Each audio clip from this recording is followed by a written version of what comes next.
این حدیث در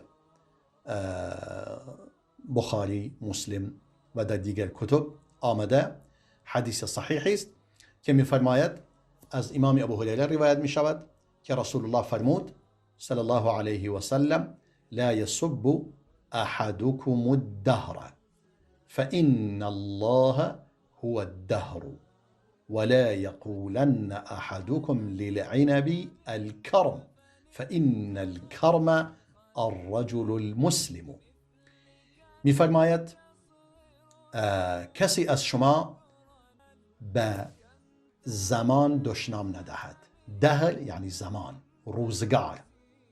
این چه روزگاریه ما توش افتادیم؟ یعنی بدگویی به روزگار می کند کسانی. چرا؟ فإن الله هو الدهر.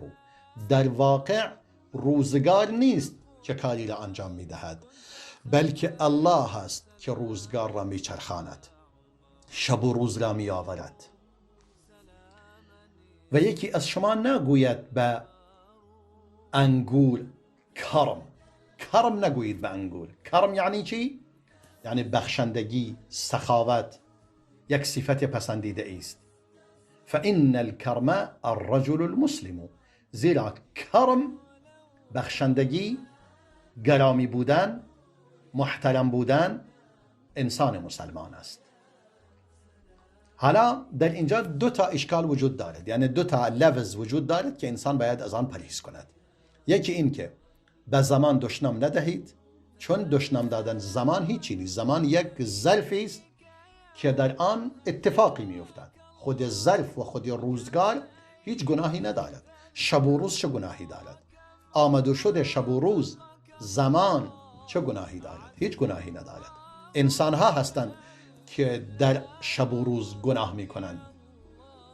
آدم ها هستند که در شب و روز یعنی در واقع کار بدی انجام می دهند، نه اینکه روزگار خودش فاعل باشد.